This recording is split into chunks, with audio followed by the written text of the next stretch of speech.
Մարտունիում Բարգավաճ Հայաստան կուսակցության ղեկավարը խոստացել է էլիտար սորտի, բայց էժան կարտոֆիլի սերմացու բերել, որ տեղին բերք ստանան գյուղացիները։ Որը ստեղ աճում է, որ 50-60 տոննա բերք ստանան, որ դա տան ժողովրդին, ոչ թե ձրի եմ ասում, այլ ինչ որ առնելու են, ընդեի առածից ցածր գնով, որ մարդիկ ապրելու վարիանտ ունենան։ Գյուղացու դարդն ու ցավը գիտի, ասում է Ծառուկյանը, վարկերի տակ են բոլորը, պահարտանյութը թանկ է, ագրոսարքավորումները հին, իսկ ժամանակակից տեխնիկան անհասանելի գյուղացուն։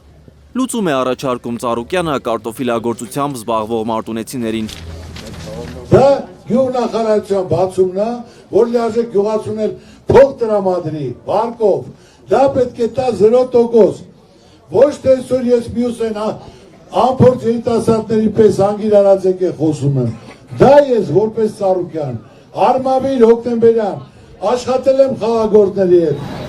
Ժամանակին հեկտարներով կարտոֆիլ ցանած մի մարդ է մոտենում Ծառուկյանին ու գանգատվում, որ ձեռնտու չէ կարտոֆիլ ցանելը։ Հիմա թողել է հող մշակելը ու միայն իր ընտանիքի համար է կարտոֆիլ ցանում։ Ունեմ մոտ մի հեկտարող, ժամանակին ցանում էի, 50-ից 60 տոննա կարտոշկայի ստանում։ Այսօր ընդամենը ցանում եմ կես սոտեղ։ Հնարավորությունները շատ քիչ են։ Գիտեմ։ Պարարդանյութը Գիտեմ, 10 կրադետին է։ Այո, եթե մենակ սիրտն, այո։